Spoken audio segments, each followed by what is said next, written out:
Uma coisa que o diabo vai fazendo é colocando oportunidades erradas o tempo todo do lado de nós. Sejam com amizades, sejam com internet, seja com rede social. É o tempo todo nós somos bombardeados para que a gente possa ser minado, enfraquecendo a nossa fé. Para que a gente faça o quê? Para que a gente se desvie e seja condenado, como Satanás já está condenado. E será no dia de julgamento simplesmente decretado aquilo que não há perdão para ele. Porque quem muito é dado, muito é cobrado. E Satanás, antes de ser, o próprio diabo, Satanás era um anjo de luz. Era a glória de Deus. O Deus, quando falava da sua glória, dizia: olha para Lúcifer. Deus fazia isso. Então, quanto mais Deus dá, mais nós somos cobrados. Então, ele não podia errar, porque imagina a honra que Deus dava para ele. Ninguém é traído por quem não conhece. Guarda isso no seu coração. Ninguém é traído por quem não conhece. A gente é traído por aquele que a gente conhece e que a gente ama. Quanto maior é a intimidade, maior o conhecimento, maior é a traição. Quantos concordam com isso? É ou não é, queridos? Puxa vida, aquela pessoa que eu ajudei, que eu fiz assim, olha o que ela fez comigo. Que decepção. Então isso que machuca, porque você tem um relacionamento, uma intimidade, e aí você é ferido. E aí o que acontece? Aí você percebe essa traição. Por isso que o diabo não tem perdão. Não adianta você orar para o diabo se converter. Eu lembro quando eu cheguei logo na igreja, eu não conhecia muito a Bíblia, e ainda não conheço. Estamos aprendendo, um pouquinho cada dia. Mas eu lembro que eu dizia: meu Deus, mas e se a gente orar, para o diabo se converter? Eu pensava assim também, já que a oração tem poder. Só que existem níveis de entrega que Deus dá. Imagina, Lúcifer caminhava com Deus nos céus, e Deus falava, mostra a sua glória, ele apontava, ele honrava Lúcifer. Ele sabia quem era Deus, ele conhecia a profundidade de Deus, Deus entregava tudo para ele. Mas um dia ele pensou em ser igual a Deus, ele não estava contente em ter tudo aquilo que ele tinha, ele queria mais. Tem gente que quer o seu lugar, tem gente que quer o seu lugar, que é a sua família, quer o que você ter o que você tem. Ela não está contente com a vida dela. Deus, me dá um marido abençoado, me dá uma esposa abençoada. Não, ela está de olho na mulher do outro casamento, está de olho no esposo do outro. Ah, mas ele é maravilhoso. Eu vou dizer para você, o que Deus tem para você é seu e ninguém vai tomar. O que Deus tem para você é seu. Agora, quando a gente está preocupado em dos outros, a gente está agindo como o diabo e sendo destruidor. E tem pessoas que é assim, elas não conseguem, elas ficam indignadas. Elas vê a sua roupa, ficam injuriadas. Elas vê os seus filhos, vê a sua família, vê o seu cabelo, vê a sua unha, vê o esmalte que você passa, não vê nada em você, está injuriado porque você não viu nada. Simplesmente é assim. É uma guerra constante. Então, Satanás, esse espírito é chamado o espírito de Lúcifer, espírito de Lúcifer, que quer ter aquilo que não é dele, quer ter aquilo que é dos outros. Então ele queria ser igual a Deus. Para ele era razoável. Quando ele pensou isso, ele acordou no inferno. Eu costumo dizer assim, quando ele pensou, ele já acordou no inferno. Por quê? Porque quem muito é dado, muito é cobrado.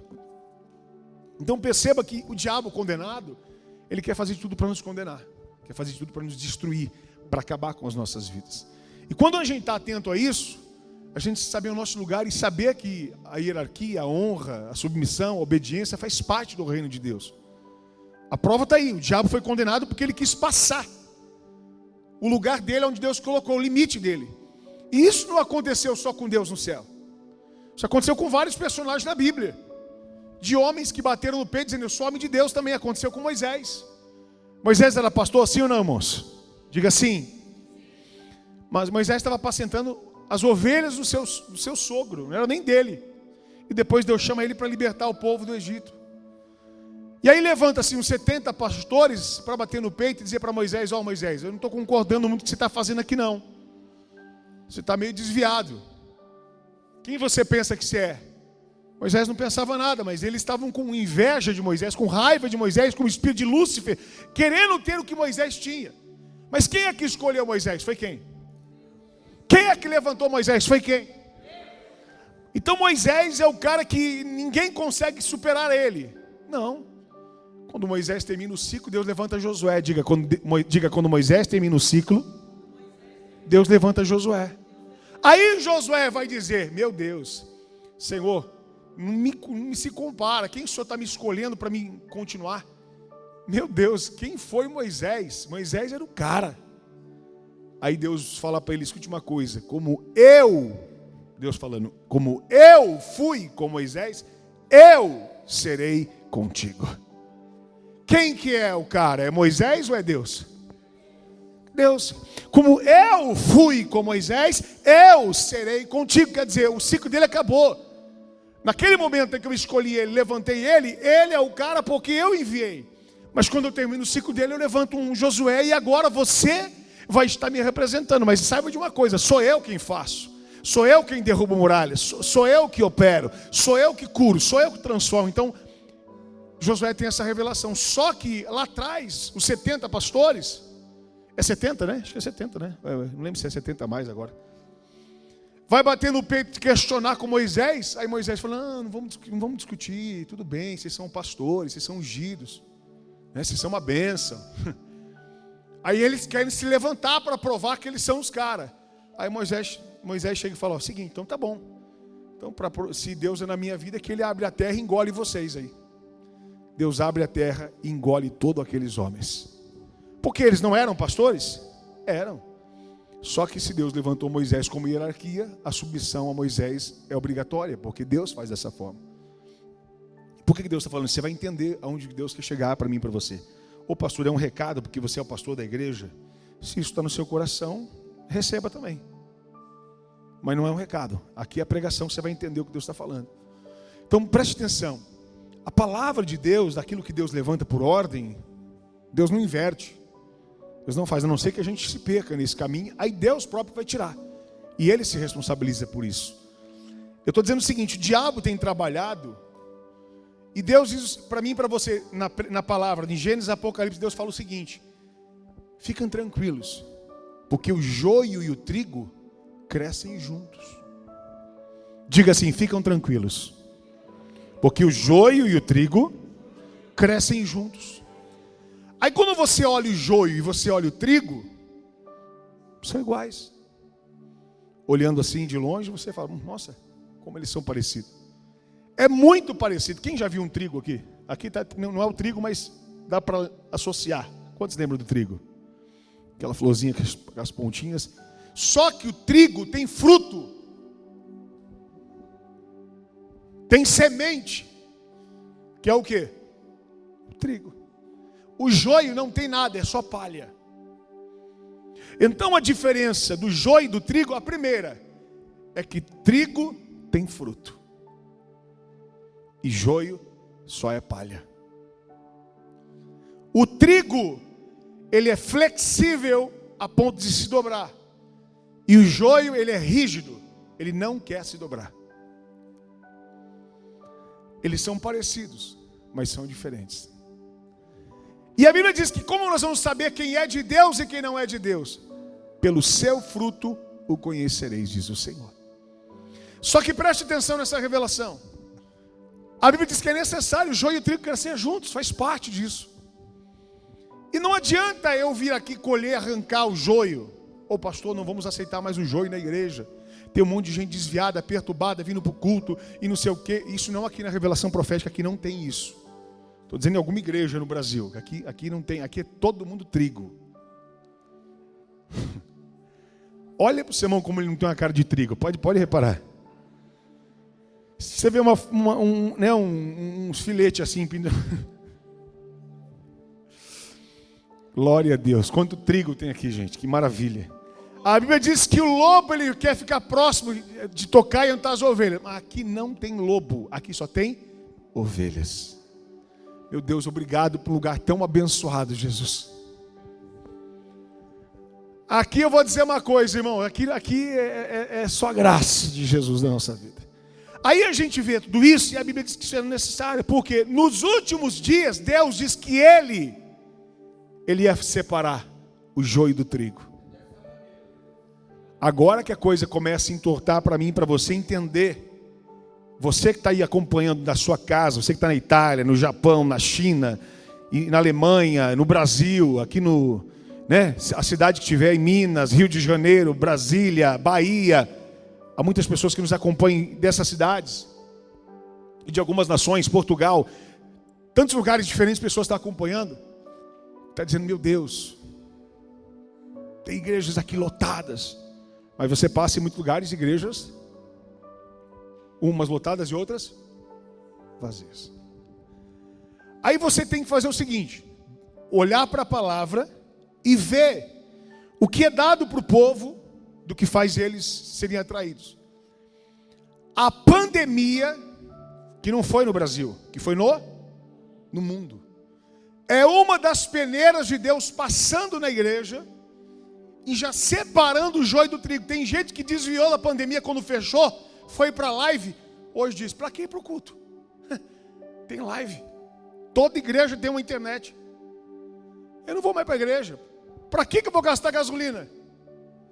Para que eu vou fazer isso? Só que a Bíblia diz que o corpo de Cristo, ele tem que caminhar junto. E que na comunhão Deus ordena a bênção. E que no relacionamento, no abraço, mas pastor, não aconteceu isso? Aconteceu, eu vou dizer, na China acontece há muito tempo isso, essa perseguição que está vindo para o Brasil agora, que é real. Que aqui é a prova dos fins dos tempos, todo mundo diz, vamos lá, porque o avivamento é no Brasil, porque não tem perseguição religiosa. Não tinha, porque hoje tem. Não tinha. Que isso hoje é mais escancarado e é todo dia, irmão, eu vou dizer, é pau para tudo que é lado.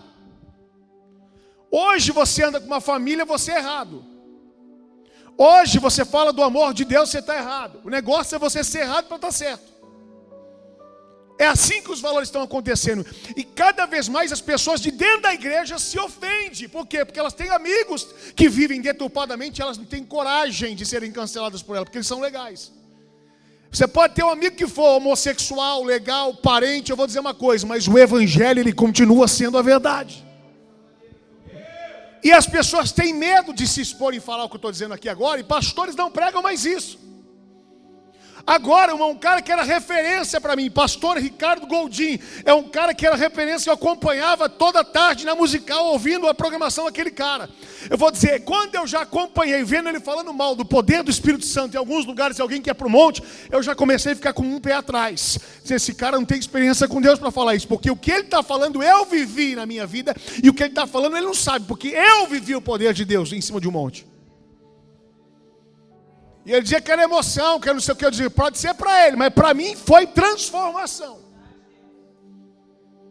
Aí agora vendo um cara falando o seguinte, escute, gays têm um orgulho de ser gays. Eu falei, não é mentira que ele falou isso, eu vou ver o cara falando isso. Agora, para ser pior, abraçando um político que foi preso e apoiando ele. Eu falei, irmão, agora selou que é um desviado de verdade. Eu vou dizer uma coisa a você, meu irmão, a igreja está caminhando para os fins dos tempos, onde grandes líderes estão deturpados, perdidos, como dizendo que a Bíblia tem que ser atualizada, como agora há pouco um líder aqui de uma igreja aqui, que eu esqueci até o nome dele, o Ed René, pregando essa heresia, dizendo que a Bíblia tem que ser atualizada. Porque tudo modernizou, mas a minha Bíblia diz que o meu Deus é o mesmo ontem, hoje e será eternamente o mesmo. Pastor, mas na minha casa tem gente que é homossexual. Pastor, na minha casa tem minha família. Eu vou dizer, pode ter a sua mãe, o seu pai, o seu irmão, pode ser até você. Mas a Bíblia não muda e ela continua sendo a verdade. Eu já falava sobre isso. Hoje as pessoas elas têm o direito de ser o que elas querem ser. O problema é delas. Ninguém vai obrigar você a mudar. Mas o evangelho vai continuar sendo evangelho. A palavra não muda. A peneira passou a igreja, irmãos. Não é mais a mesma depois da pandemia. Ficou alguns no Brasil e no mundo de pessoas que pensam, para que ir para o culto? Para que estar na igreja? Eu vou fazer o que lá? Só que o diabo ele tem uma estratégia de destruir as pessoas. Você lembra da máscara? Você lembra do afastamento de pais, vós, mães, pessoas que morreram sem dar um abraço? Eu vou dizer uma coisa, mas um abraço vai passar a doença, então morre abraçado. Se não morre com abraço, morreu sem abraço. O diabo ele vai trabalhando porque ele sabe que na comunhão Deus ordena a bênção. E o que Deus vai fazer quando chegarmos lá no céu? Ele preparará uma mesa em que Ele próprio vai servir para nós. Deus está no meio da comunhão da sua igreja. Ele diz aonde há 2 ou 3 pessoas reunidas em seu nome, aí Ele se faz presente. Eu vou dizer, Deus está aqui porque existe um grupo de pessoas neste culto. Deus está aqui para liberar bênção e milagres sobre a minha e a sua vida. Só que nós não vamos percebendo, nós vamos achando que tudo isso são algumas... aconteceu uma pandemia, aconteceu isso, agora é máscara, agora o STF cria aquilo, fala aquilo outro fala aquele negócio, agora não pode usar camisa verde e amarela, agora não pode usar não sei o quê, não pode usar cueca preta. E as pessoas vão abaixando a cabeça. Só que a Bíblia, essa guerra política, que muitas pessoas pensam que é isso, pensa que guerra é contra gênero, guerra é contra política. Não. A guerra é contra o projeto de Deus. Lá na criação do Éden. Quando Deus criou tudo e criou a família. E o que vai contra a família? Aborto. O que vai contra a família? Relacionamento de 2 homens. Pode ter filho? Não tem família. 2 mulheres podem ter filho? Não tem família. Você tem todo o direito de ser o que você quer ser. Mas obrigar as pessoas a fazerem e aceitar e dizer que é certo, não tem base. Para mim, a fé não. Eu posso beber? Pode. Posso fumar? Pode. Vai fazer o que você quiser, você é livre. Quiser se matar, quiser fazer o que você quiser, você vai fazer. Ninguém está mandando você fazer. Mas você pode. Ninguém pode proibir você de fazer isso. Se que alguém vai ver, vai tentar te ajudar. Mas você pode. Esse é o livre-arbítrio, é a escolha. Mas a verdade de que Deus nos ensina nos faz eu e você ao olhar e lutar por isso. Só que o que acontece? Hoje os nossos filhos não têm coragem de bater, porque na sala deles está cheia de pessoas assim. E que são legais. Então eu não posso perder minha amizade, eu vou falar alguma coisa. Mas eu vou dizer uma coisa. Aí Deus disse para mim aqui. Sabe quando é que a arca de Deus vai embora? Esse é o tema da mensagem de hoje. Hoje começa um dia dessa mensagem. E depois vai ter 3 quartas-feiras. De quantas quartas-feiras? Que vai ser trazendo a arca de volta. Hoje a arca vai embora. E nós vamos saber quais são os motivos que ela vai embora. E a partir de hoje, eu quero ver quem está onde estiver em casa, estiver aqui da igreja, quem quer trazer a arca de volta para dentro da sua casa. Porque a arca de Deus está sendo mandada embora pelas nossas ações. E Deus falou para mim o seguinte: enxergue quais são as suas atitudes, quais são as brechas e falhas que está fazendo a minha arca ser expulsa da sua casa, das nossas casas. Deus está filtrando e diz que ficava em paz. Pode crescer o joio e o trigo junto, mas no momento certo Ele vai provar quem é o trigo. Tu percebeu que tem gente que não voltou mais para a igreja e nem vai voltar mais? E vai evangelizar. Para que evangelizar quem já conhece? Ele vai dizer: eu conheço tudo, não tem necessidade. Para que ir para a igreja? Eu tenho que fazer outras coisas. Só que o evangelho de Cristo é renúncia. E renúncia não é você vai fazer isso. Não, isso eu não concordei nessa parte não. O problema do pastor, se ele se vira. Essa parte a Bíblia falou que também não quero fazer não. Dizimar, ofertar também não quero. Isso também não quero no culto. Está muito frio hoje, choveu um pouquinho, não quero não. O evangelho não é alguém que está no rodízio de japonês escolhendo o que quer comer. O evangelho é renúncia, é Deus dizer: aquele que quiser, aquele é uma opção, você quer? Se não quiser, o problema é seu. Mas aquele que quiser vir após mim, renuncie a si mesmo. Quer dizer, você não vai viver mais a sua vontade. Tome a sua cruz, siga-me, diz o Senhor. Agora escute isso. Então a peneira já está acontecendo. Lembra que a gente não tinha que se preocupar quem é o joio e o trigo? Quer dizer que você está dizendo que aqui é tudo trigo? Não, a peneira está passando ainda. Passando no altar, passando nas nossas casas, passando em tudo que é lugar. A peneira está passando, Deus está vindo, está arrebentando.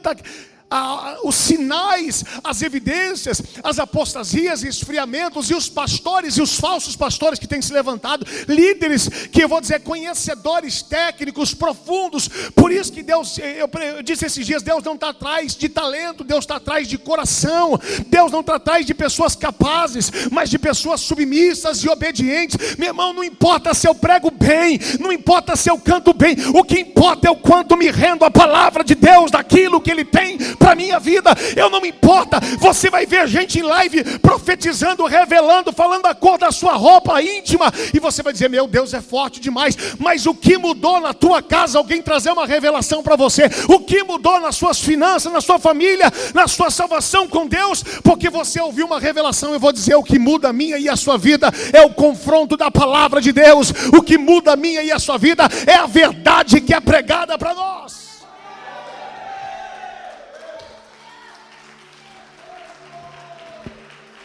O que nos liberta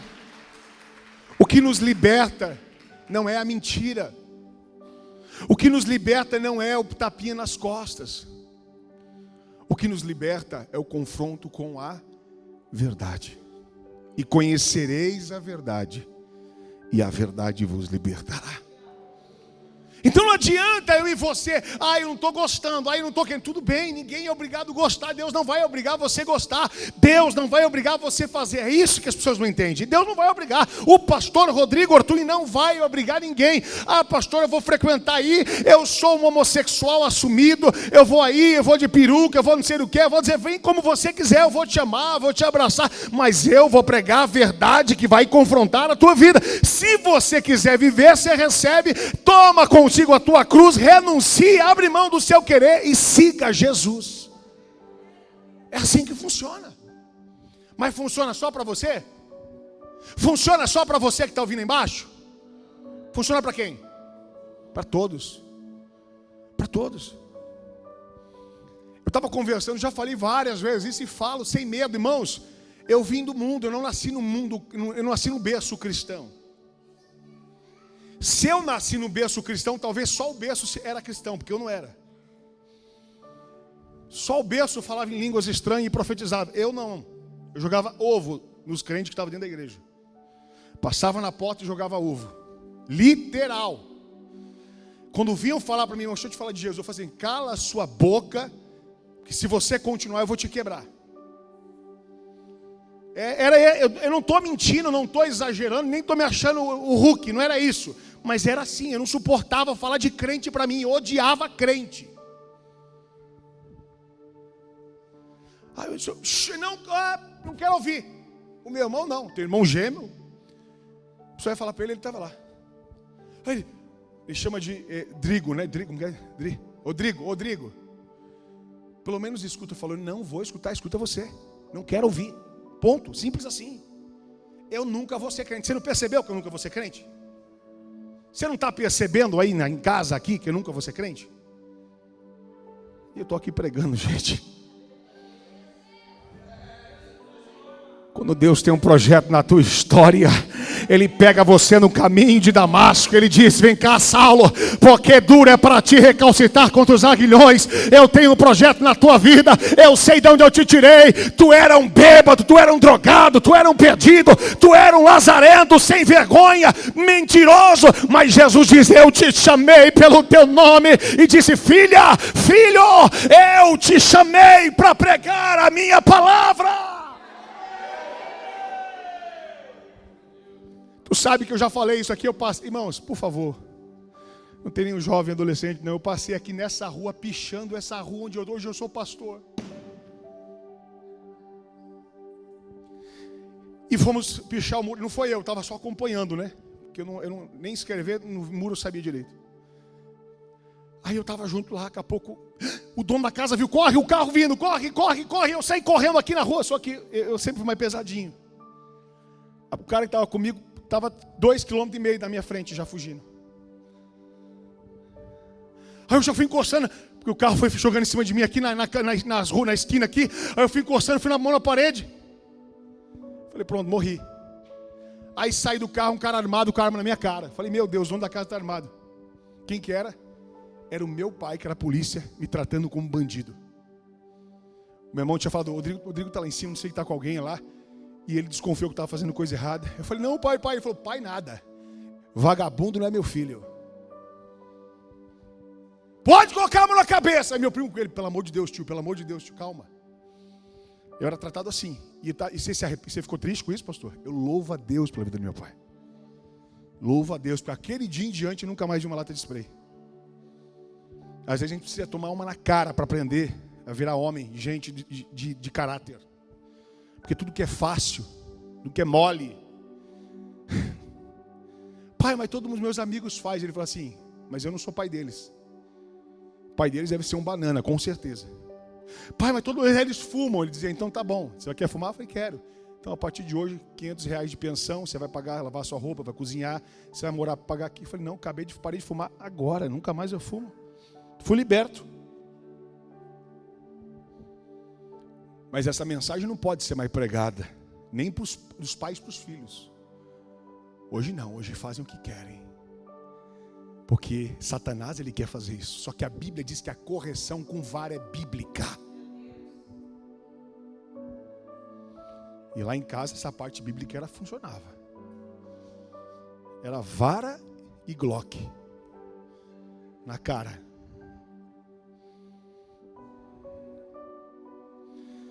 Aí eu digo para você, você olha isso, aí eu fui vivendo algumas coisas. E nessa vida carnal, poxa, fui pro salão, fui não sei o que lá no baile, fui lá não sei o que dançar, fui jogar bola, fui beber, aí experimentei. E eu vou dizer, e não é que é gostoso? É gostoso. Meu Deus, é caipirinha, que delícia que é, irmão. Você lembra, pastor, você não se converteu ainda? Não, me converti e não me esqueci, mas eu renunciei por amor a Deus.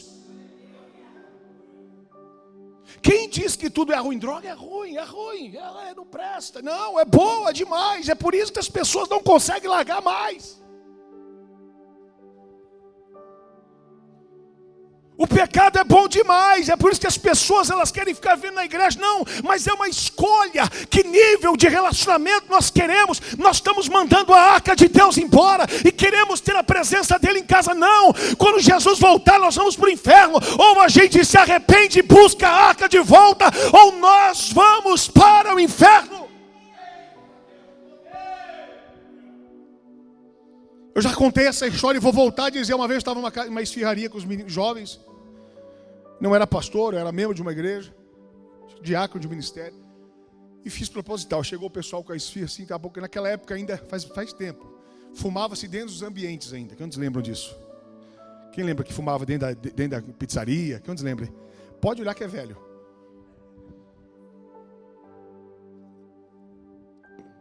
O rapaz acendeu e riscou um fósforo atrás da gente. Quando eu senti o cheiro do fósforo e do cigarro acendendo, deu até água na boca. E eu falei para eles, você não se converteu mesmo não. Eu falei, por quê? Quando se converte tem que sumir as lembranças? Não, quem se converte não tem mais prazer nenhum. Eu falei, quem é que falou isso para você? Que evangelho que é esse? Não, mas eu conheço um testemunho de um cara. Ah, sim, você conhece um testemunho, mas isso não é regra. O evangelho que eu conheço, Paulo diz que todos os dias eu esmurro meu corpo para não pecar contra ti, Senhor. O que significa? Tem dia que vai dar vontade. Tem dia que vai vir, você vai dizer, mas não, eu quero a glória de Deus na minha vida. Tem dia que vai vir um pensamento dizendo, eu vou para o culto, você vai dizer, eu quero a glória de Deus na minha vida.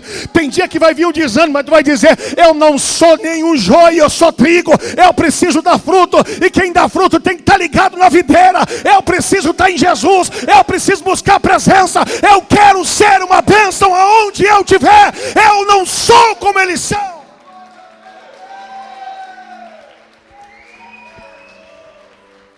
Tem uma mensagem que foi gravada há um ano e meio atrás, mais ou menos. Está batendo 2 milhões de visualizações. Chama-se Guerra Diária. A maior guerra não é com o diabo. A maior guerra é com alguém que você só consegue enxergar no espelho. Você não vê essa pessoa, você só vê no espelho algo que reflete essa pessoa, que é você. Todos os dias Paulo diz que esmurra o corpo dele, porque ele é um gorila, por isso que ele faz isso. Não, é porque é uma guerra em dizer não não vou, não faço, não quero. Não porque não quer, porque não tem vontade. É porque está dizendo: eu quero a presença de Deus na minha casa. Eu quero a glória de Deus na minha vida. É impossível você viver no prazer e ter paz no seu casamento. É impossível você viver na gandaia e ter alegria na sua casa. É impossível você viver na mentira e ter a presença de Deus com você. Deus não divide a glória dele igual as amizades de hoje. Tudo bem, vou falar para quê? Vai magoar, vai ofender.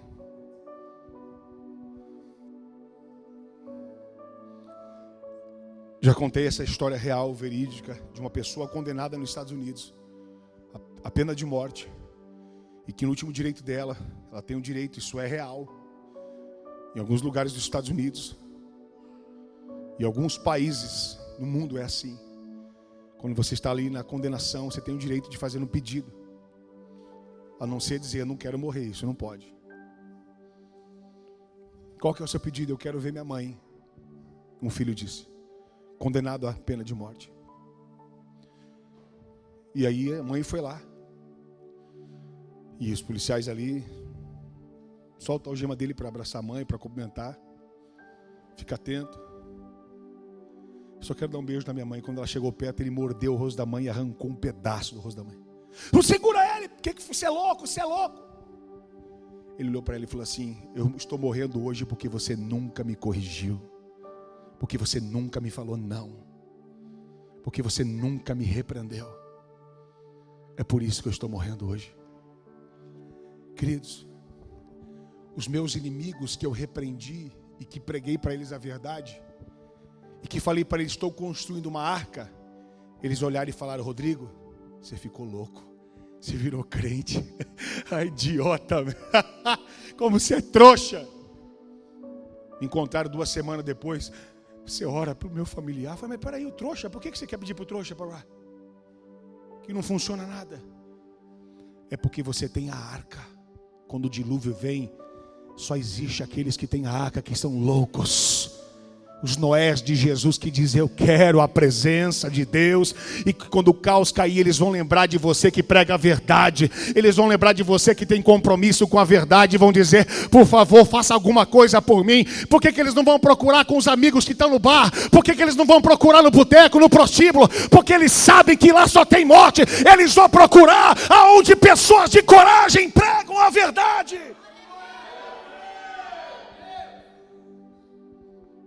O pastor vai lá: irmão, por favor, vigia. Não faz isso, não faz aquilo, não faz não sei o quê. Não, pastor, tudo bem, eu estou vigiando. Aí some, abandona Deus, aí vive em pecado, aí arrebenta. Aí aparece um problema, uma doença, uma desgraça, acontece um acidente. Pastor, pelo amor de Deus, ai, me ajuda que está acontecendo isso. Por que lembra? É que quando a gota cair do céu, do dilúvio, eles vão dizer: vamos correr para a arca. Agora é fácil construir a arca? É fácil vir para a igreja? É gostoso você largar lá o Netflix, o seu seriado, e dizer: vamos para o culto na quarta-feira, chuvinha, onde eu posso estourar uma pipoquinha e ficar lá com os pés para o alto? Eu vou dizer uma coisa, meu irmão: é que gostoso que é a pipoca, mas eu vou dizer mais que a presença de Deus não é, mais que o poder. O que você está recebendo aqui não tem Netflix, não tem Sony, não tem nenhum tipo de televisão, de mídia. O que você está recebendo agora, a Bíblia diz que mais vale 1000, a presença de Deus, um dia na casa de Deus, do que 1000 em qualquer outro lugar, diz o Senhor. Pastor, agora em Cancún ia ser maravilhoso. Eu digo para você: mais vale um dia na presença de Deus. Porque o que Deus tem reservado para nós, 1 Coríntios 2,9 diz: nem olhos, e nem ouvidos, e nem jamais subiu as coisas que Deus preparou para aqueles. Se você acha que é bom estar aqui na presença de Deus, você não tem noção do que Ele tem reservado para você. Então preste atenção nessa direção. Diga: nós vamos ter 3 quartas-feiras. Diga: 3 quartas-feiras para trazer a arca de volta. Na minha casa, no meu casamento, na minha família, na minha história. Abre comigo a Bíblia, por favor. No livro de 1 Samuel,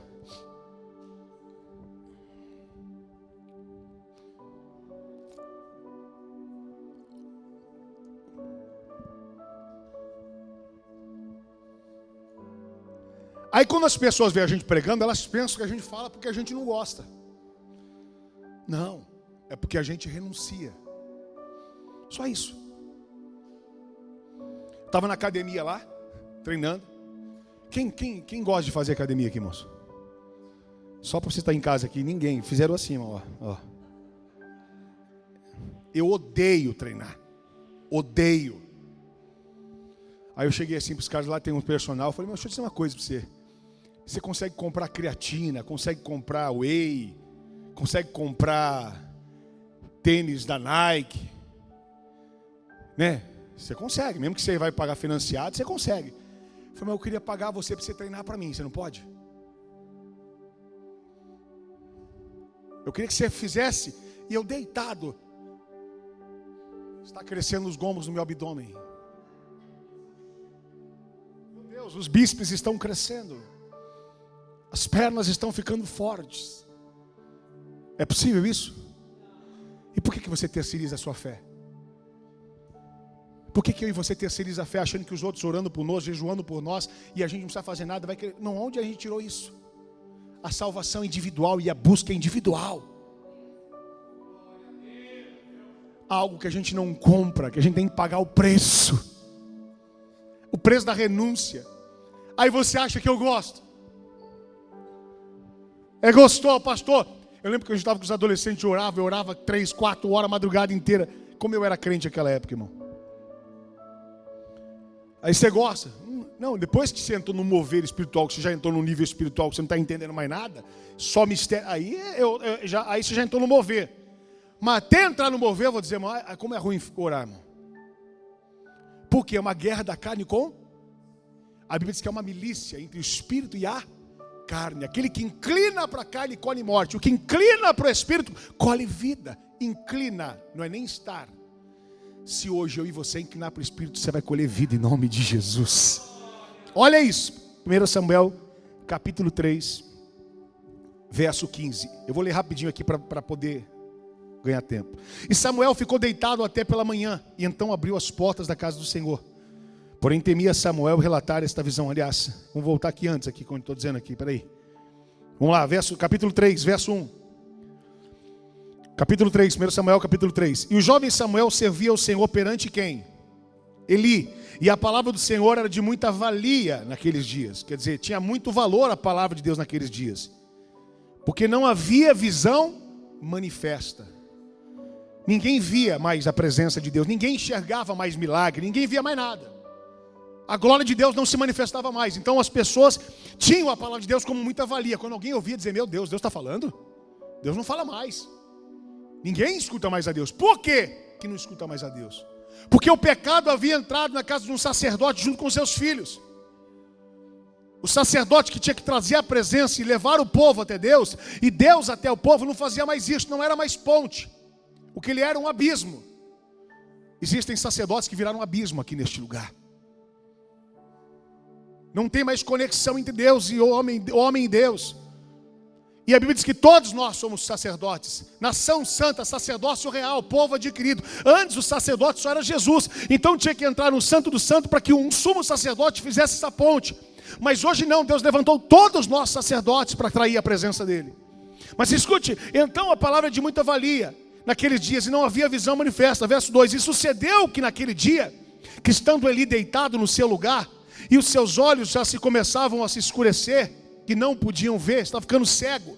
E não só cego físico, mas ele estava cego espiritual. Ele não via mais a presença. E também já não ouvia mais a presença e o poder de Deus. Verso 3, e estando também Samuel deitado, antes que a lâmpada de Deus se apagasse. A lâmpada de Deus pode se apagar? Mas tem lâmpadas que estão se apagando. Tem gente vivendo com a lâmpada apagada. E quem está com a lâmpada apagada está vivendo em trevas. A arca foi embora e as trevas dominou. E nós não estamos percebendo, porque a apostasia é um esfriamento. Esfriamento é assim. Logo que você encosta no gelo, você sente. Mas depois de um tempo com a mão no gelo, você já começa a não sentir mais. Você começa a congelar a ponto de você ser anestesi. Isto é apostasia.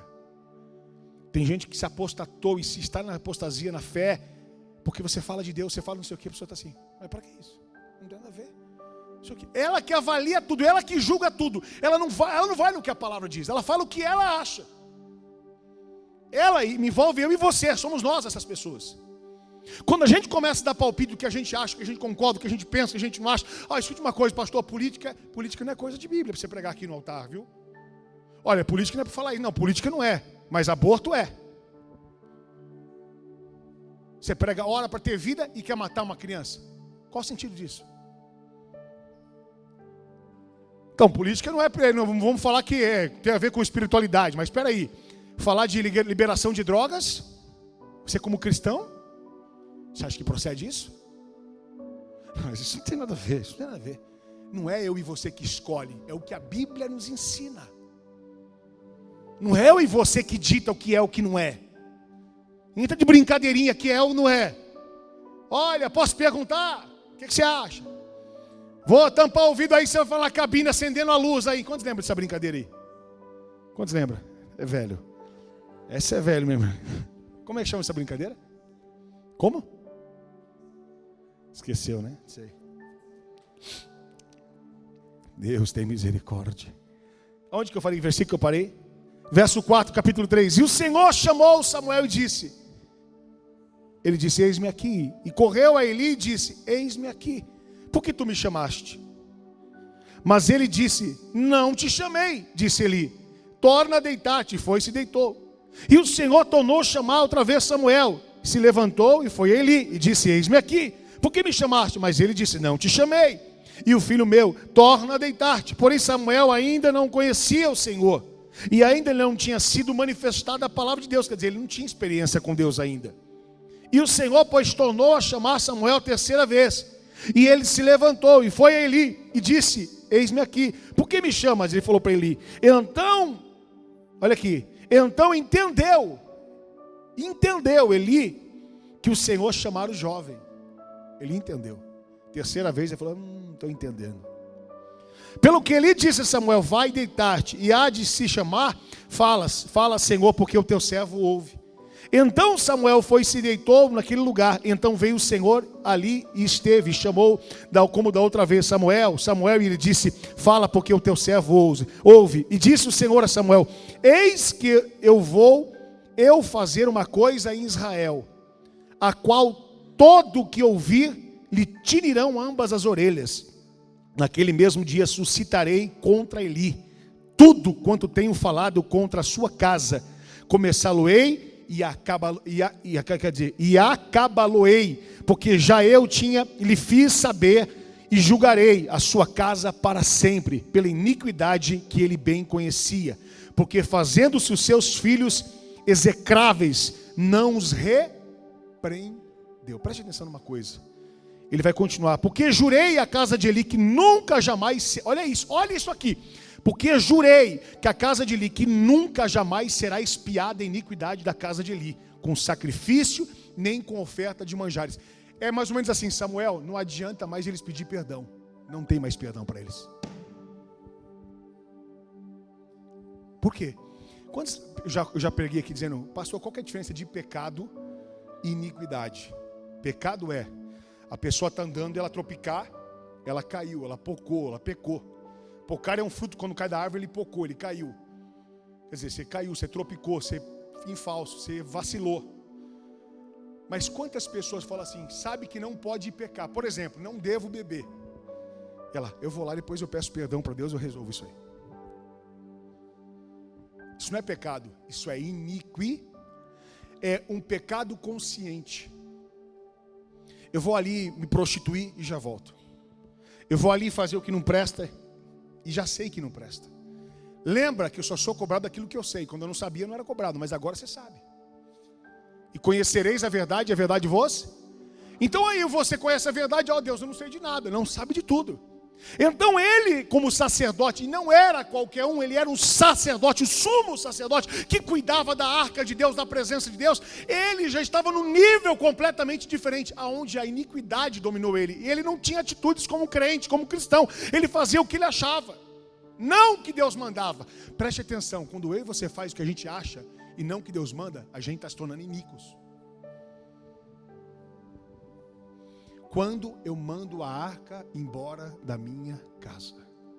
Quem que é a arca? Quando eu mando a presença de Deus embora da minha casa. Quando eu começo a fazer o que eu quero. Diga, quando eu faço o que eu quero, eu mando a presença de Deus embora. Primeiro, por que eu mando a presença de Deus embora quando eu faço o que eu quero? Há uma explicação rápida. Alguém sabe responder por quê? Diga assim, porque Deus não divide a sua glória. Idolatria não é você só cultuar uma imagem. Aqui eu estou usando esse exemplo desse leão, que se eu colocar aqui algum tipo de sentimento com a imagem, meu Deus, esse leão aqui virado para lá vai trazer sorte. Eu estou pecando. Porque não tem imagem que traz sorte. O que traz o poder, a bênção é a presença de Deus na minha vida. Então quando eu transfiro alguma coisa a qualquer alguém ou outrem, um casamento, uma mulher, um filho, um marido, eu estou criando uma idolatria. Então quando eu sou o altar na minha casa, que eu não ouço a Deus e faço o que eu quero, eu estou dividindo a glória de Deus.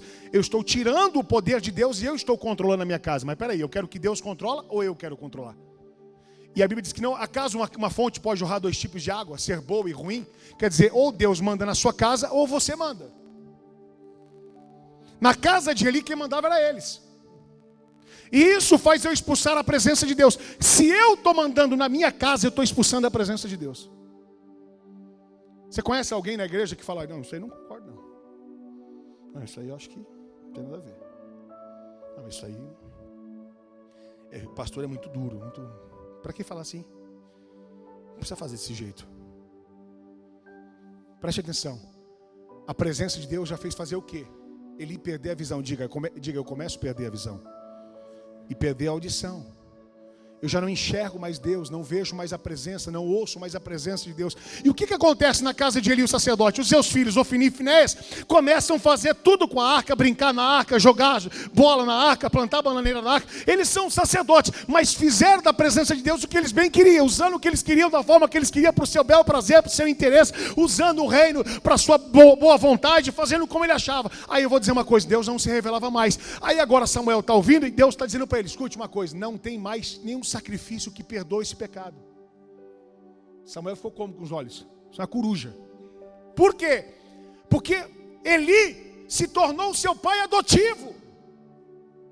E ele tinha um amor por Eli, pelos seus filhos, Ofni e Finéias, seus irmãos adotivos. Aí ele, mas Deus, tipo assim, Senhor, e agora? Aí Deus fala, é assim que eu vou fazer, eu vou arrebentar, Israel vai sofrer, por quê? Porque não tem mais sacerdote, não tem mais eu, não comando nada, não ouve minha voz, fazem o que eles querem, eles estão mandando a minha arca embora.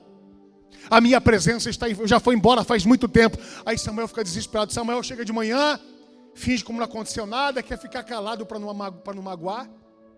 Para não magoar ninguém, diga magoar ninguém. Tu já ficou com um coraçãozinho para não magoar ninguém? Quem fica com um coraçãozinho para não falar a verdade e não magoar ninguém é porque não é profeta. É profeta de Baal. Porque profeta que é profeta, ele não está preocupado com o que o outro vai pensar, ele está preocupado em anunciar a verdade. Olha aqui a revelação que a palavra de Deus diz aqui, ó. 1 Samuel capítulo 3, preste atenção. 1 Samuel capítulo 3, o que faz mandar a presença de Deus embora? Eu fazer a minha... Bate no peito, diga eu fazer a minha vontade. Diga eu perder a visão espiritual. Eu perder a audição espiritual. Olha o que faz definitivamente a presença de Deus ir embora e destruir qualquer um. 1 Samuel capítulo 3, verso, eu vou ler do 13 e vou ler o 14 para você lembrar. Porque já eu lhe disse saber que julgarei a casa para sempre, pela iniquidade que ele bem conhecia. Quer dizer, eu já falei várias vezes com ele. Porque fazendo ele os seus filhos execráveis, não os repreendeu.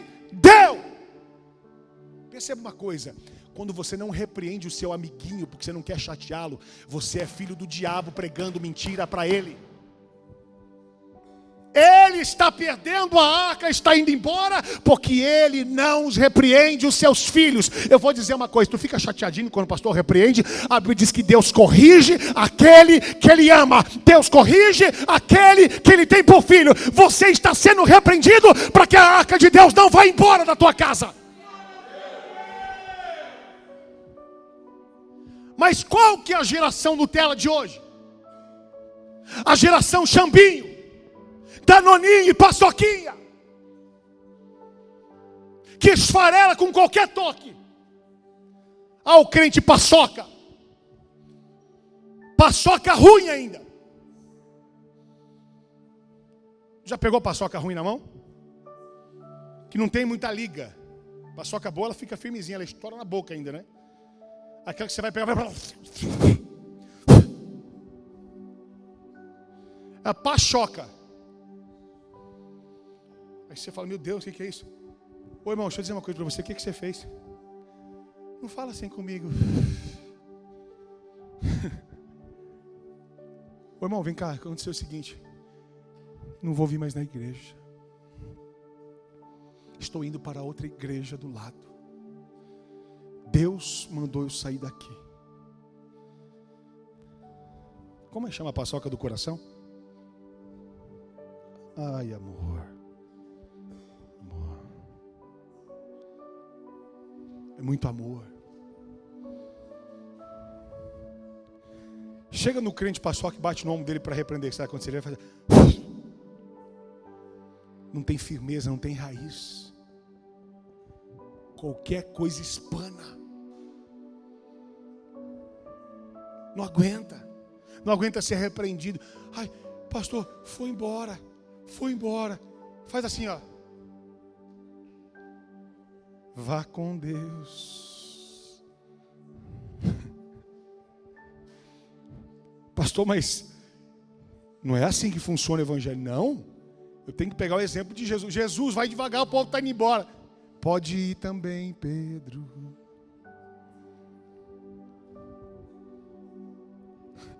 Aí Pedro olha para ele, mas Senhor, aonde iremos nós? Se só tu tem palavras de vida. Se você tem palavra de morte, meu irmão, eu vou dizer uma coisa, mas quando você tem palavra de vida eterna, você vai dizer, eu tenho que se apanhar mesmo, eu tenho que tomar na cara, eu tenho que ser corrigido mesmo, fazendo os seus filhos execráveis, porque não os repreendeu. Filhos ficam frouxos e a arca vai embora quando não tem repreensão. O que é que tem nas igrejas hoje? É oba-oba, é tudo pode, é alegria, é festa, ninguém repreende mais, faz o que quer, fala o que quer, pensa o que quer, age o que quer, sobe qualquer um. Se é o que, pastor, sobe, se é cantor, vem, se é o que é músico, faz isso, prega para nós, é artista, pode subir. Eu vou dizer só se for lá no inferno, porque aqui não, aqui quem manda é o Espírito, aqui quem manda é o poder da palavra. Pastor, mas a igreja não cresce. Eu vou dizer, Jesus não está atrás de igreja grande, está atrás de igreja firme, na rocha. Jesus lutou para ensinar 12, foi difícil manter 12. 3 anos e meio. Quem sou eu para achar que você é melhor que ele? Porque Jesus não quer formar a multidão. As igrejas hoje querem o quê? Jesus quer discípulo. Discípulo. Você fala assim, discípulo. É isso que ele quer. Ide e fazeis multidões. É isso que ele falou? E de fazer o quê? Não é ser o discípulo. Porque hoje em dia os irmãos fazem discípulo dele. Se não concordar com o pastor, viu? Você já como que é, né? Vem cá comigo. Ó. Ele falou aquilo, ele não concorda. É o próprio capeta, entendeu? Ele não prega o evangelho. Olha, eu sou um safado, eu sou um sem vergonha, eu estou errando aqui, eu não presto, mas olha para aquilo que está sendo pregado, que aquilo é a palavra. Pregar não é para você, é pregar para Jesus. Hoje os pastores pregam para eles. E aqui você tem exemplo disso, porque eu não prego assim. Porque essa palavra não é para você, é para mim em primeiro lugar. Você sabe disso, aqui a gente não prega assim. Eu não prego para você depender da minha oração. Eu não prego para você depender do meu jejum. Eu não prego para você vir aqui que eu vou cuidar. Eu vou dar 3 pulinhos, sua casa vai receber vitória. Eu nunca falei essa heresia para você. Eu não digo, vem cá que eu vou fazer o seguinte, eu vou pegar a ruda e pôr na sua orelha. Eu não fiz essa palhaçada não. Aqui eu digo o seguinte, você quer crescer, você tem que ler a Bíblia, você tem que orar, você tem que se converter, você tem que aprender, você tem que buscar Deus, você tem que ter vida com Deus, individual. Não adianta você vir aqui, o pastor não ligou. A minha ligação não te salva.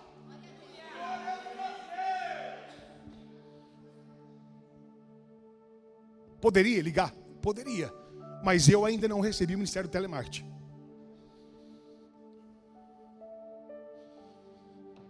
Pastor, mas eu acho importante. Então seja você levantado aqui dentro para servir as pessoas e fazer isso. Se Deus está queimando no seu coração, Deus quer usar você.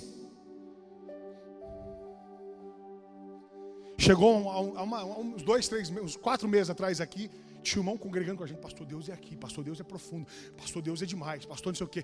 Pastor, aqui é Deus, por minha vida mudou. Vocês vão lembrar. Ai, pastor, unção. Aí eu vou trazer um amigo meu. Quando ele trouxe um cara aqui, o cara, ô, amado, tudo bem, paz, seja bem-vindo. Paz, aqui é o missionário fulano de tal. Eu olhei para ele, tudo bom, missionário? Obra mesmo não é essa que faz no altar não, viu, pastor? Obra se faz lá no buraco do tatu. Eu falei, então vai lá. Tu está fazendo o que aqui? Porque Jesus não me chamou para o buraco do tatu. Chamou você? Então vai, some daqui agora.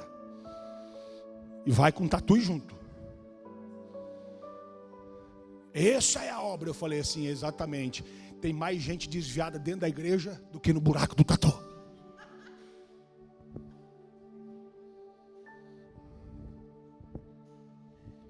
Tem gente desviada dentro da igreja, irmão, que vem aqui e ainda não aprendeu o evangelho. Quem está com a Bíblia aqui? Papel assim na mão. Quem tem alguém com a Bíblia aí? Levanta a mão. Quem está com a Bíblia? Só quem está com a Bíblia aí. Abra rapidamente aí em Salmo 151 comigo, rapidinho. Abre.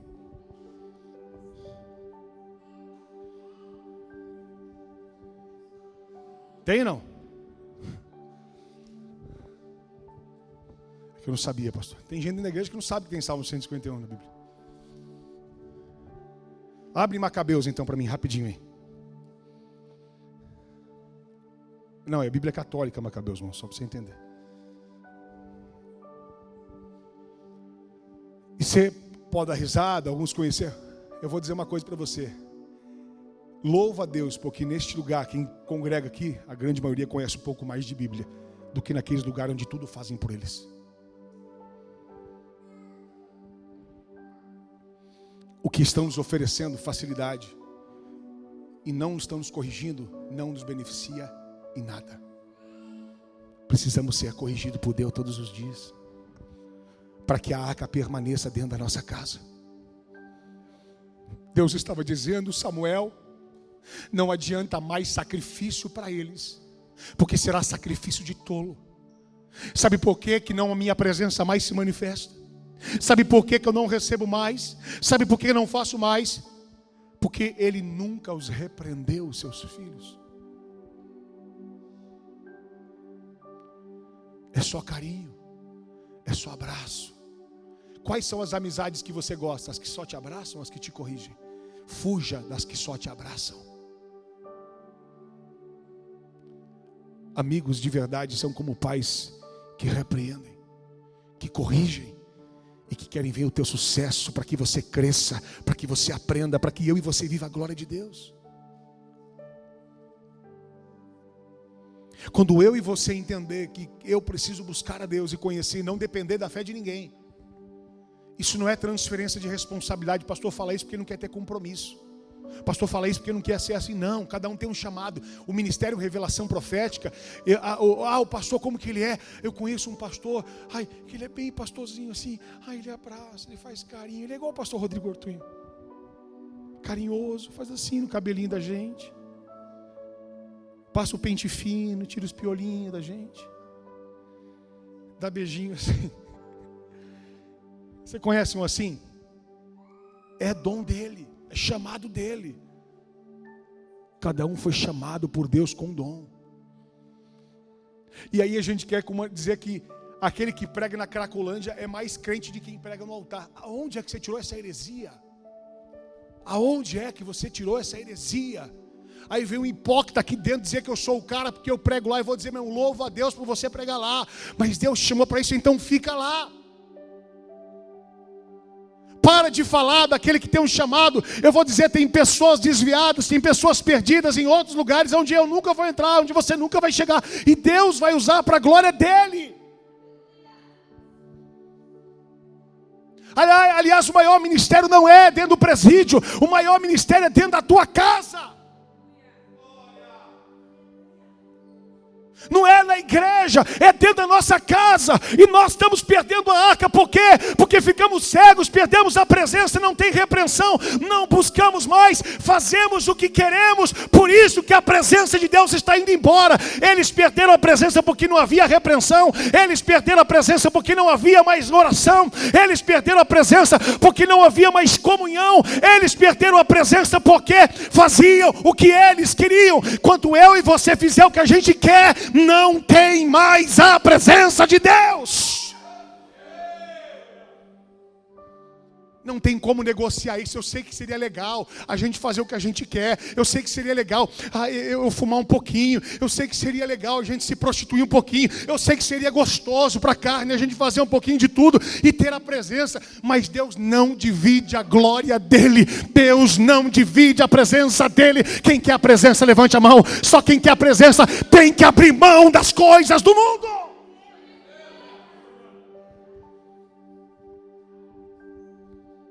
Lembra daquele, esqueci o nome do fulano, pelo amor é Eutico que estava na janela? Estava lá Eutico na janela. O culto pegando fogo, quente literalmente, multidão vendo o homem de Deus pregando. Estava lá, fogo caindo. E Eutico estava onde? Na janela você vê um pouco do culto e um pouco está acontecendo lá. De repente ele é pego num sono profundo e cai da janela e morre. Perceba uma coisa, se eu ficar na janela, o que nos espera é morte. Quem quer ficar na janela? Quem quer consumir mundo, quer consumir Deus. Quer consumir mundo, quer consumir Deus. Ele não quer abrir mão e ir para o altar, ele quer ficar na janela. Só que Jesus diz que não é a janela, ele é a porta.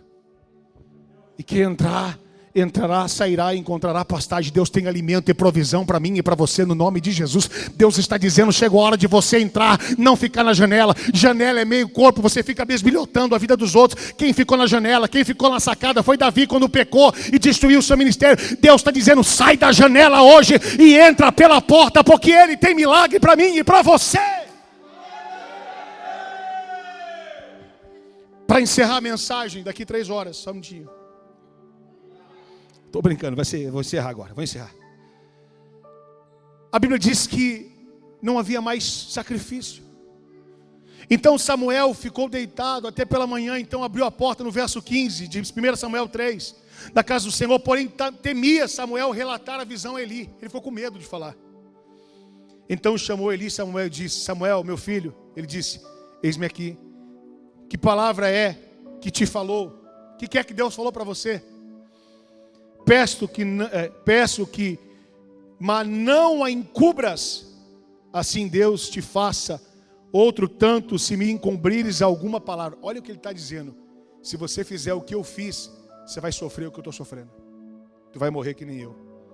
Profeta de Deus foi chamado para repreender pela palavra. É bom repreender os outros? Seja sincero. É ruim. Não é gostoso. Mas as repreensões dos que picham nas ruas fazem libertar das pichações.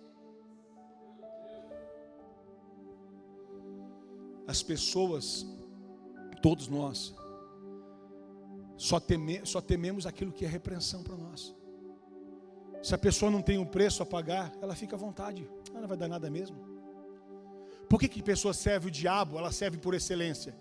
Porque se não fizer com o diabo do jeito que ele pede,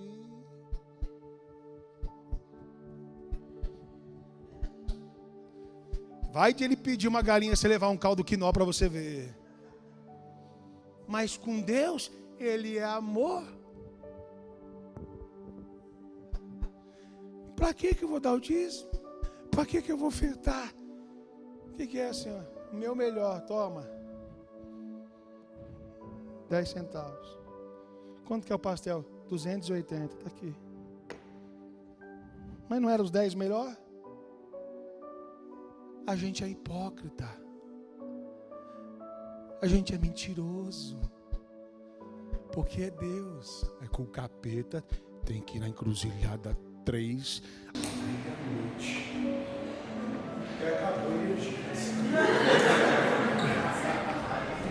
Tem gente que quando fala do diabo, lembra da história do Didi, né? Quando lembra da história do Didi? Quantos não sabem a história do Didi, levanta a mão. Pela faculdade, a professora falando sobre uma pastora, professora missionária falando sobre a autoridade do crente. O exemplo que ela deu foi dizer o seguinte: ele tem que ter autoridade para falar firme. E ela dá um exemplo dizendo sobre o diabo, que uma pessoa que tem um cachorro, todo dia o cachorro ia seguir ela lá no ponto de ônibus. Era dona de um cachorro, real isso. Aí o cachorro ficava... Aí ela... Lulu, vai pra lá, Lulu. Lulu, vai embora, Lulu. Aí o ônibus chama, vai pra lá, Lulu, agora. Quando ela agia com autoridade, o cachorro ia.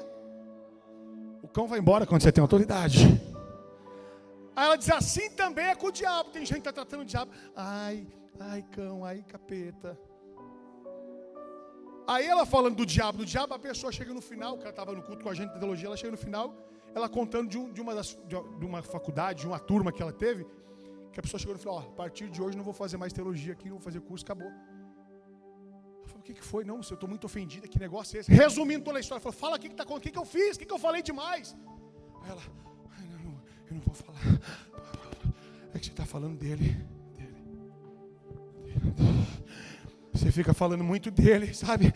Você usa muito o nome dele, cortou até a bateria do microfone do pastor. Você não viu o que você falou aqui? Ai, isola. Crente na teologia, né? Bem cheio de Deus mesmo. Mas o que foi? Ai, dele que eu não estou entendendo. Ela ficou 2 horas. O seu Didi. Didi. Eu Didi. Aí quando ela entendeu, ela falou, capeta, o diabo. Ai, não fala isso. Ai, meu Deus. Diabo significa acusar. Ficou mais leve para você? O capeta, ele só tem poder com quem não tem autoridade em Deus. Aí como a gente vive uma vida de pecado, de mentira, aí a gente fala, ai o seu Didi, ai o seu Dedé, ai o Mussum, ai o Zacarias. Tem autoridade, cheio de brecha. Aí vai ficar com medo de qualquer um. Aí vai vir um anjo e vai falar, ai acho que é o capeta, acho que é o diabo. Mas quando você está posicionado em Deus, não pode ser o cão que for. Tu vai dizer, estou aqui na autoridade do nome de Jesus Cristo. Deus me deu autoridade para isso. E quem crer expulsará demônios. Não é pastor não, é quem crê. Tem alguém que crê aí? Levanta a mão, essa palavra é para você.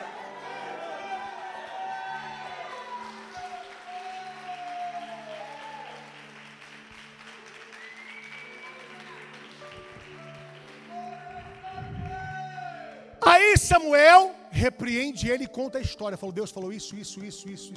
Sabe o que ele faz? Eu sei. A gente sabe quando está errando? A gente sabe quando a gente está errando? A Bíblia diz que naquele dia de julgamento, nós com as nossas próprias palavras vamos nos condenar. Deus vai perguntar para você, você lembra desse dia, desse? Aí você vai, não, imagina, que isso? Não lembro. Aí Deus fala, peraí, calma, que tem um telão aqui fresquinho, ó. É moderno, hein? Esse aí não é você? Sou eu mesmo. Com as suas próprias palavras, você vai ser condenado. Aí Eli fala, eu já sabia. Quem está pecando sabe que está pecando. Aí ele diz o seguinte, continua a história, vai morrer você, vai morrer seus filhos, a presença de Deus vai ser tomada. A arca estava lá. Aí os filhos de Eli ficaram sabendo de uma guerra com os filisteus. O que eles fizeram?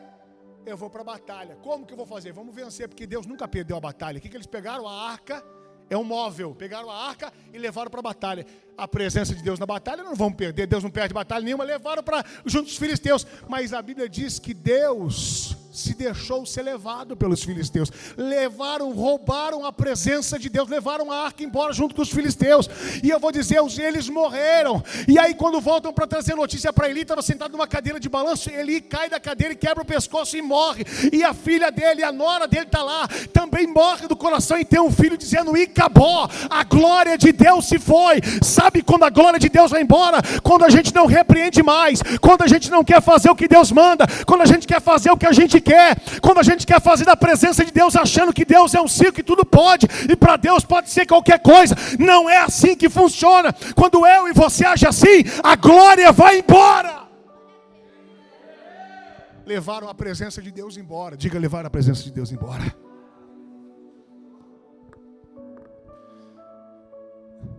Será que a minha e a tua atitude, Rodrigo Ortunho,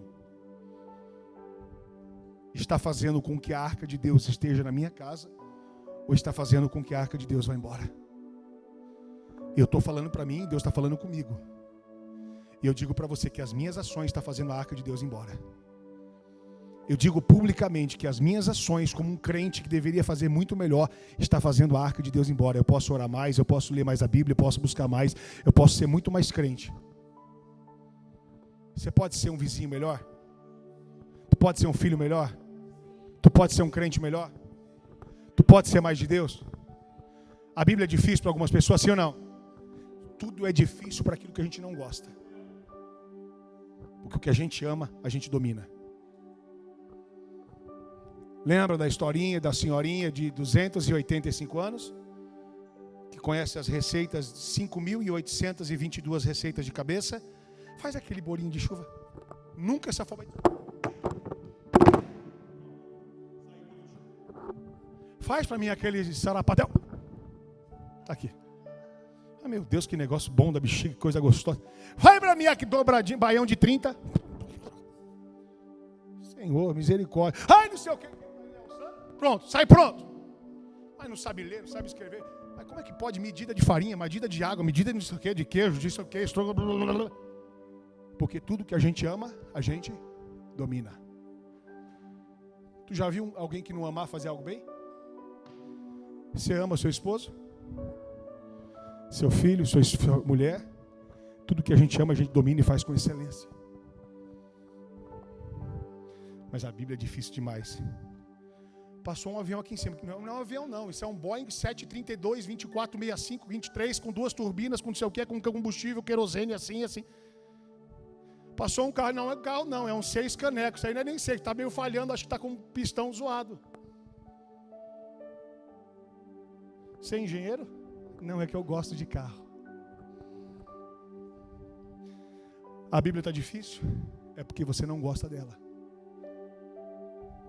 Tudo que a gente ama, a gente domina. A arca de Deus está indo embora. A pergunta de Deus para mim e para você que está em casa: a sua ação, o seu conhecimento, a sua técnica, está fazendo trair a presença de Deus ou está fazendo a arca de Deus ir embora? Porque a gente é muito espiritual demais. Eu lembro que algumas pessoas, eu pastor, já cuidamos de muitos casais, com problema no casamento. Seu pastor, estava me traindo. Pastor, eu vou provar. Ai, isso aqui é aquela briga, porque eu amo, mas eu quero estar bem, mas eu quero não sei o quê, mas eu vou provar. Eu um dia cheguei e falei: você quer provar ou quer continuar casada? Você quer ser certo ou quer ter paz na sua casa? Então começa a orar em vez de querer provar a desgraça. Para de querer enxergar o problema e começa a enxergar a vitória. Eu vou provar. Eu não quero separar, eu não quero dizer, mas eu quero provar a desgraça. O que a gente quer provar, o que a gente quer engolir, que a gente só prova o que a gente põe na boca. É isso que está comendo, morte. A gente quer ser o dono da razão. Você quer ter razão ou você quer ter paz na sua casa? A gente que escolhe. A gente quer mostrar, quer fazer. E está caminhando de forma errada, destruindo, fazendo a presença de Deus embora. A pergunta de Deus para mim e para você hoje é: para você, isso é para mim. Quando isso é para você, bate no peito e diga assim: é para mim. Quantos estão entendendo o que Deus está falando aqui hoje? As nossas ações está fazendo a arca de Deus estar ali, ou a gente está mandando a arca de Deus embora? Porque se fosse para o diabo, a gente fazia com muito medo, excelência, pelo menos pelo medo. Nem que fosse pelo medo, fazia com excelência. Com Deus, como a gente não tem medo, tem vergonha na cara mesmo, não tem temor nenhum, porque medo é temor, é responsabilidade. A gente faz de qualquer jeito. De quando eu e você conheceu a Deus, a gente está buscando mais, melhorando a cada dia, aperfeiçoando. Você melhorou, está voando 10 vezes mais? Ou você está planando de vez em quando, caindo, de vez em quando você sobe um pouquinho, não sei o quê. A arca foi embora. Sabe o que aconteceu? Os filisteus levaram a arca. Deus perde batalha, mas Deus deixou ser levado. Porque tem gente que é assim, ó, o que aconteceu com o Ofni e Finéias foi mais ou menos assim: eu não vou estudar para a prova, mas com Deus eu vou passar em primeiro lugar. Perderam a batalha e morreram. Está cheio de crente assim, usando Deus como escudo para fazer coisa errada.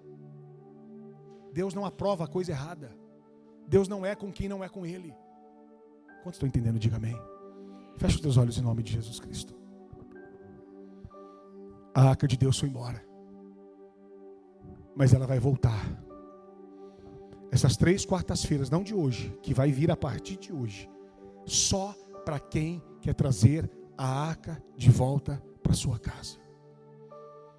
Essas 3 quartas-feiras não é para qualquer pessoa, é para quem é desafiado. Desafio não é para qualquer um, desafio é para quem é corajoso, é com quem quer mudança. Ah, mas eu vou ter que... Não, eu quero a presença de Deus, eu não vou negociar. Ah, mas eu tinha que ir no Rock in Rio, assistir o rock lá. Então vai, fazer o que você tem que fazer. Quem quer aqui a presença vai vir e vai estar na presença de Deus.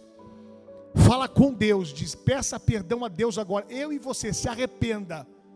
Comece a pedir perdão antes que a iniquidade seja irrepreensível e que a gente não adianta mais fazer nada, que o que vamos merecer é a morte e o distanciamento de Deus. Quantas vezes nós desviamos, quantas vezes nós fracassamos, quantas vezes nós caímos no erro para agradar os outros. A gente agrada os amiguinhos, mas não agrada a Deus que cuida da gente. Fala com Ele, fala para Ele. O Espírito Santo de Deus, Ele quer nos curar hoje, porque o que faltou naquela casa foi repreensão, e Deus está repreendendo eu e você aqui hoje, em nome de Jesus. Senhor, se há um povo de Deus que está aqui comigo hoje e que reconhece, eu não vou, se demorar menos de 1 segundo, não é para você fazer mais, não é para você vir para frente. O desafio é para você ficar em pé, mas fica sentado por enquanto, fica sentado. O desafio é ficar em pé em menos de 1 segundo. Se você reconhece que as tuas ações estão fazendo a arca ir embora, fica de pé no seu lugar agora, em nome de Jesus Cristo. Rapidamente, é menos de 1 segundo, não fica esperando o outro levantar não. Se você reconhece que as suas ações estão fracas, falta de busca, falta de melhorar, fica de pé e diga: Deus, é comigo essa palavra. Eu já estou de pé dizendo, eu vou pular de novo, Senhor, é comigo, Pai. É comigo, Senhor, eu preciso me arrepender, eu preciso me humilhar, eu preciso me converter, porque eu não quero perder a minha salvação. Vai dizendo, levantando a sua voz, vai pedindo perdão para Deus agora. Vai falando para Ele: Deus me perdoa, Deus me sara, Deus me cura, Deus me renova. Eu preciso me arrepender, Senhor. Eu preciso me humilhar, Senhor. Eu preciso, Senhor, ouvir a Tua voz e ser conduzido pelo Teu Espírito. Eu preciso que a Tua presença rege a minha casa. Eu preciso que a Tua presença venha reger o meu casamento. Eu preciso que a Tua presença venha reger os meus filhos. Eu preciso que a Tua presença venha reger minha família. Eu preciso que a Tua presença venha reger os meus negócios, a minha empresa. A minha não, a Tua, porque é tudo Teu, é tudo da Tua glória, é tudo para o Teu louvor, tudo é Teu, tudo é para Ti, tudo para a Tua glória. Meu Deus, nós nos arrependemos e pedimos perdão hoje. Me perdoa, meu Deus, não é porque eu tenho o título de pastor, não é porque eu estou aqui à frente. Eu quero me arrepender na Tua presença e dizer: Deus, me perdoa, porque a falta de busca, a falta de oração, a falta de leitura da palavra, a falta de comunhão com Deus, a falta de intimidade com o Espírito me faz expulsar a presença de Deus da minha casa, me faz expulsar a presença de Deus da minha história. Eu te peço perdão, Senhor. Eu me arrependo diante de Ti. Eu me arrependo, Senhor, diante do Teu povo. Eu me humilho diante de Ti e te peço, Deus, se a chance, Senhor, da Tua arca voltar, nós vamos buscar a Tua arca, nós vamos atrás da Tua arca, porque nós precisamos ser conduzidos pelo Teu Espírito. Nós precisamos nos humilhar diante da Tua presença. Nós Nós não podemos ter pressa na tua presença. O que nós temos que ter pressa é de buscar a tua presença, é de ser cheio da tua presença. Meu Pai, eu te peço perdão. Senhor, como sacerdote, como Eli, eu me arrependo, meu Pai, eu me humilho, Senhor. Pai, no nome de Jesus, que hoje essa mensagem seja uma mensagem de arrependimento, uma mensagem de quebrantamento, uma mensagem de humilhação na tua presença, porque nós precisamos amar a tua palavra, nós precisamos amar a tua obra, e não estar no automático, e nem não vir por culto porque sou pastor, e não vir para a igreja porque sou um obreiro, e não vir cantar porque estou no louvor, e não vir sentar porque sou membro da igreja. Não, eu sou um sacerdote de Deus. Profetiza aí: eu sou um sacerdote de Deus. Fale aí: eu sou um sacerdote de Deus. Se você é mulher, diga: eu sou uma sacerdotisa. Eu não posso ser qualquer uma, eu não posso ser qualquer um na minha casa, eu não posso ser o dono da verdade. Não, eu preciso deixar que o Espírito haja, eu preciso deixar que Deus opere, eu preciso deixar que a glória de Deus se manifeste. Eu me arrependo, eu me humilho. Nós pedimos perdão a ti, Senhor. Me perdoa, me perdoa, me perdoa, me perdoa. Pai, eu sei que tu és misericordioso, e se o Senhor está nos permitindo ouvir essa palavra, é porque o Senhor quer trazer a tua presença de volta sobre nós. O Senhor quer restituir, o Senhor quer restaurar, o Senhor quer trazer a restituição sobre as nossas casas, os nossos ministérios, os nossos chamados, porque hoje Deus está dizendo: eu quero mudar estas vidas para a minha glória, diz o Senhor. Nós nos arrependemos em o nome de Jesus.